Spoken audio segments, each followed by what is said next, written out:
श्रीमद् भागवत महापुराण सप्तम स्कंद अध्याय 7 प्रहलाद जी द्वारा माता जी के गर्भ में प्राप्त हुए नारद जी के उपदेश का वर्णन। नारद जी कहते हैं, युधिष्ठिर, जब दैत्य बालकों ने इस प्रकार प्रश्न किया तब भगवान के परम प्रेमी भक्त प्रहलाद जी को मेरी बात का स्मरण हो आया। कुछ मुस्कुराते हुए उन्होंने उनसे कहा, प्रहलाद जी ने कहा, जब हमारे पिताजी तपस्या करने के लिए मंदराचल पर गए हुए थे तब इंद्र आदि देवताओं ने दानवों से युद्ध करने का बहुत बड़ा उद्योग किया। वे इस प्रकार कहने लगे कि जैसे चींटियां सांप को चाट जाती हैं, वैसे ही लोगों को सताने वाली पापी हिरण्यकशिपु को उसका पाप ही खा जाता है। जब दैत्य सेनापतियों को देवताओं की सारी तैयारियों का पता चला तब उनका साहस जाता रहा। वे उनका सामना नहीं कर सके। मार खाकर स्त्री पुत्र मित्र गुरुजन महल पशु और सास समाज की कुछ भी चिंता न करके वे अपने प्राण बचाने के लिए बड़ी जल्दी से इधर उधर भाग गए। अपनी जीत चाहने वाले देवताओं ने राजमहल में लूट खसोट मचा दी। यहाँ तक कि इंद्र ने राजरानी मेरी माता कयाधु को भी बंदी बना लिया। मेरी माँ भय से कुरकुरी पक्षी की भांति रो रही थी और इंद्र उसे बलात् लिए जा रहे थे। देववश देवऋषि नारद उधर आ निकले और उन्होंने मार्ग से मेरी माँ को देख लिया। उन्होंने कहा, देवराज, यह निरपराध है, इसलिए इसे ले जाना उचित नहीं। महाभाग, इस सती साध्वी पर नारी का तिरस्कार मत करो, इसे छोड़ दो, तुरंत छोड़ दो। इंद्र ने कहा, इसके पेट में देवद्रोही हिरण्यकशिपु का अत्यंत प्रभावशाली वीर्य है। प्रसव पर्यंत यह मेरे पास रहे, बालक हो जाने पर उसे मारकर मैं इसे छोड़ दूंगा। नारद जी ने कहा, इसके गर्भ में भगवान का साक्षात परम प्रेमी भक्त और सेवक अत्यंत बली और निष्पाप महात्मा हैं। तुम में उसको मारने की शक्ति नहीं है। देवऋषि नारद की यह बात सुनकर उसका सम्मान करते हुए इंद्र ने मेरी माता को छोड़ दिया और फिर उसके गर्भ में भगवत भक्त इस भाव से उन्होंने मेरी माता की प्रदक्षिणा की तथा अपने लोक को चले गए। इसके बाद देवऋषि नारद ने मेरी माता को अपने आश्रम पर लिवा लिया और उससे समझा बुझा कर कहा कि बेटी, जब तक तुम्हारे पति तपस्या करके लौटे तब तक तुम यहीं रहो। जो आज्ञा कहकर वह निर्भयता से देवऋषि नारद के आश्रम पर ही रहने लगी और तब तक रही जब तक मेरे पिता घोर तपस्या से लौटकर नहीं आए। मेरी गर्भवती माता मुझे गर्भस्थ शिशु की मंगल कामना से और इच्छित समय पर मेरे पिता के लौटने के बाद संतान उत्पन्न करने की कामना से बड़े प्रेम तथा भक्ति के साथ नारद जी की सेवा में लगी रही। देवऋषि नारद बड़े दयालु और सर्वसमर्थ हैं। उन्होंने मेरी माँ को भागवत धर्म का रहस्य और विशुद्ध ज्ञान दोनों का उपदेश किया। उपदेश करते समय उनकी दृष्टि मुझ पर पड़ी। बहुत समय बीत जाने के कारण और स्त्री होने के कारण भी मेरी माता को तो अब उस ज्ञान की स्मृति नहीं रही, परंतु देव ऋषि की विशेष कृपा होने के कारण मुझे उसकी विस्मृति नहीं हुई। यदि तुम लोग मेरी इस बात पर श्रद्धा करो तो तुम्हें भी वह ज्ञान हो सकता है, क्योंकि श्रद्धा से स्त्री बालकों को भी बुद्धि मेरे ही समान शुद्ध हो सकती है। जैसे ईश्वर मूर्ति काल की प्रेरणा से वृक्षों के फल लगते, ठहरते, बढ़ते, पकते, क्षीण होते और नष्ट हो जाते हैं, वैसे ही जन्म, अस्तित्व की अनुभूति, वृद्धि, परिणाम, क्षय और विनाश, ये 6 भाव विकार शरीर में ही देखे जाते हैं। आत्मा से इनका कोई संबंध नहीं है। आत्मा नित्य, अविनाशी, शुद्ध, एक क्षेत्रज्ञ, आश्रय, निर्विकार, स्वयं प्रकाश, सबका कारण, व्यापक, असंग तथा आवरण रहित है। ये 12 आत्मा के उत्कृष्ट लक्षण हैं। इनके द्वारा आत्म तत्व को जानने वाले पुरुष को चाहिए कि शरीर आदि में अज्ञान के कारण जो मैं और मेरे का झूठा भाव हो रहा है उसे छोड़ दे। जिस प्रकार सुवर्ण की खानों में पत्थर में मिले हुए सुवर्ण को उसके निकालने की विधि जानने वाला स्वर्णकार उन विधियों से उसे प्राप्त कर लेता है, वैसे ही अध्यात्म तत्व को जानने वाला पुरुष आत्म प्राप्ति के उपायों द्वारा अपनी शरीर रूपी क्षेत्र में ही ब्रह्मपद का साक्षात्कार कर लेता है। आचार्यों ने मूल प्रकृति, मैं तत्व, अहंकार और पंच तन मात्राएं, इन 8 तत्वों को प्रकृति बतलाया है। उनके 3 गुण हैं, सत्व, रज और तम, तथा उनके विकार हैं 16, 10 इंद्रियां, 1 मन और 5 महाभूत। इन सब में एक पुरुष तत्व अनुगत है। इन सब का समुदाय ही देह है। यह 2 प्रकार का है, स्थावर और जंगम। इसी में अंतःकरण, इंद्रियां आदि अनात्म वस्तुओं का यह आत्मा नहीं है, इस प्रकार बाध करते हुए आत्मा को ढूंढना चाहिए। आत्मा सब में अनुगत है, परंतु है सबसे पृथक।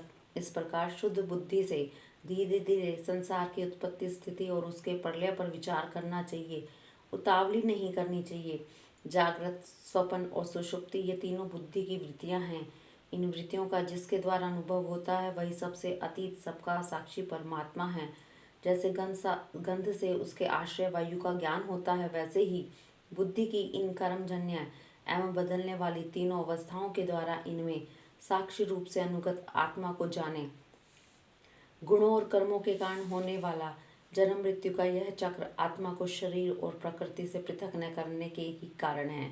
यह अज्ञान मूलक एवं अमिथ्या है, फिर भी स्वप्न के समान जीव को इसकी प्रतीति हो रही है। इसलिए तुम लोगों को सबसे पहले इन गुणों के अनुसार होने वाले कर्मों का बीज ही नष्ट कर देना चाहिए। इससे बुद्धि वृत्तियों का प्रवाह निवृत्त हो जाता है। इसी को दूसरे शब्दों में योग या परमात्मा से मिलन कहते हैं। यूँ तो इन त्रिगुणात्मक कर्मों की जड़ उखाड़ फेंकने के लिए अथवा बुद्धि वृत्तियों का प्रवाह बंद कर देने के लिए सहस्त्रों साधन हैं, परंतु जिन उपाय से और जैसे सर्वशक्तिमान भगवान में स्वाभाविक निष्काम प्रेम हो जाए वही उपाय सर्वश्रेष्ठ है। यह बात स्वयं भगवान ने कही है। गुरु की प्रेम पूर्वक सेवा, अपने को जो कुछ मिले वह सब प्रेम से भगवान को समर्पित कर देना, भगवत प्रेमी महात्माओं का सत्संग, भगवान की आराधना, उनकी कथा वार्ता में श्रद्धा, उनके गुण और लीलाओं का कीर्तन, उनके चरण कमलों का ध्यान और उनके मंदिर मूर्ति आदि का दर्शन पूजन आदि साधनों से भगवान में स्वाभाविक प्रेम हो जाता है। सर्वशक्तिमान भगवान श्री हरि समस्त प्राणियों में विराजमान है, ऐसी भावना से यथाशक्ति सभी प्राणियों की इच्छा पूर्ण करें और हृदय से उसका सम्मान करें। काम, क्रोध, लोभ, मद, मोह, मत्सर इन 6 शत्रुओं पर विजय प्राप्त करके जो लोग इस प्रकार भगवान के साधन भक्ति का अनुष्ठान करते हैं, उन्हें उस भक्ति के द्वारा भगवान श्री कृष्ण के चरणों में अनन्य प्रेम की प्राप्ति हो जाती है। जब भगवान के लीला शरीरों से किए हुए अद्भुत पराक्रम, उनके अनुपम गुण और चरित्रों को श्रवण करके अत्यंत आनंद के उद्रेक से मनुष्य का रोम रोम खिल उठता है, आंसुओं के कारण कंठ गदगद हो जाता है और वह संकोच छोड़कर जोर जोर से गाने, चिल्लाने और नाचने लगता है। जिस समय वह ग्रहस्थ पागल की तरह कभी हंसता, कभी करुण क्रंदन करने लगता है, कभी ध्यान करता है तो कभी भगवान से लोगों की वंदना करने लगता है। जब वह भगवान में ही तन्मय हो जाता है, बार बार लंबी सांस खींचता है और संकोच छोड़कर हरे जगतपते नारायण कहकर पुकारने लगता है, तब भक्ति योग के साधन महान प्रभाव से उसके सारे बंधन कट जाते हैं और भगवत भाव की ही भावना करते करते उसका हृदय भी तदाकार भगवनमय हो जाता है। उस समय उसके जन्म मृत्यु के बीजों का खजाना ही जल जाता है और वह पुरुष श्री भगवान को प्राप्त कर लेता है। इस अशुभ संसार के दलदल में फंसकर अशुभ में हो जाने वाले जीव के लिए भगवान की यह प्राप्ति संसार के चक्कर को मिटा देने वाली है। इसी वस्तु को कोई विद्वान ब्रह्म और कोई नरवाण सुख के रूप में पहचानते हैं। इसलिए मित्रों, तुम लोग अपने अपने हृदय में हृदयेश्वर भगवान का भजन करो। असुर कुमारों, अपने हृदय में ही आकाश के समान नित्य विराजमान भगवान का भजन करने में कौन सा विशेष परिश्रम है। वे समान रूप से समस्त प्राणियों के अत्यंत प्रेमी मित्र हैं। तो क्या आप अपने आत्मा ही हैं? उनको छोड़कर भोग सामग्री इकट्ठी करने के लिए भटकना राम राम कितनी मूर्खता है। अरे भाई, धन, स्त्री, पशु, पुत्र, पुत्री, महल, पृथ्वी, हाथी, खजाना, भांति भांति की विभूतियाँ और तो क्या संसार का समस्त धन तथा भोग सामग्रियाँ इस क्षणभंगुर मनुष्य को क्या सुख दे सकती हैं? वे स्वयं ही क्षणभंगुर हैं। जैसे इस लोक की संपत्ति प्रत्यक्ष ही नाशवान है, वैसे ही यज्ञों से प्राप्त होने वाले स्वर्ग आदि लोक भी नाशवान और अपेक्षित एक दूसरे से छोटे बड़े नीचे ऊंचे हैं। इसलिए वे भी निर्दोष नहीं हैं। निर्दोष केवल परमात्मा है। न किसी ने उसको देखा है न सुना है। अतः परमात्मा की प्राप्ति के लिए अनन्य भक्ति से उन्हीं परमेश्वर का भजन करना चाहिए। इसके सिवा अपने को बड़ा विद्वान मानने वाला पुरुष इस लोक में जिस उद्देश्य से बार बार बहुत से कर्म करता है, उस उद्देश्य की प्राप्ति तो दूर रही, उल्टा उसके विपरीत ही फल मिलता है और निसंदेह मिलता है। कर्म में प्रवृत्त होने के 2 ही उद्देश्य हैं, सुख पाना और दुख से छूटना। परंतु जो पहले कामना न होने के कारण सुख में निमग्न रहता था, उसे ही अब कामना के कारण सर्वदा दुख ही भोगना पड़ता है। मनुष्य इस लोक में सकाम कर्मों के द्वारा अपने शरीर के लिए भोग प्राप्त करना चाहता है। वह शरीर ही पराया, सयार कुत्तों का भोजन और नाशवान है। कभी वह मिल जाता है तो कभी बिछुड़ जाता है। जब शरीर की ही यह दशा है, तब इसमें अलग रहने वाले पुत्र, स्त्री, महल, धन, संपत्ति, राज्य, खजाने, हाथी, घोड़े, मंत्री, नौकर, चाकर, गुरुजन, दूसरे अपने कहलाने वालों की तो बात ही क्या है। ये तुच्छ विषय शरीर के साथ ही नष्ट हो जाते हैं। ये जान तो पड़ते हैं पुरुषार्थ के समान, पर तुम है वास्तव में अनर्थ रूप। आत्मा स्वयं ही अनंत आनंद का महान समुद्र है। उसके लिए इन वस्तुओं की क्या आवश्यकता है। भाइयों, तनिक विचार तो करो। जो जीव गर्भाधान से लेकर मृत्यु पर्यंत सभी अवस्थाओं में अपने कर्मों के अधीन होकर कलेश ही कलेश भोगता है, उसका इस संसार में स्वार्थ ही क्या है।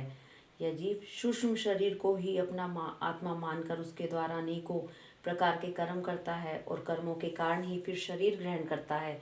इस प्रकार कर्म से शरीर और शरीर से कर्म की परंपरा चल पड़ती है, और ऐसा होता है कि अविवेक के कारण।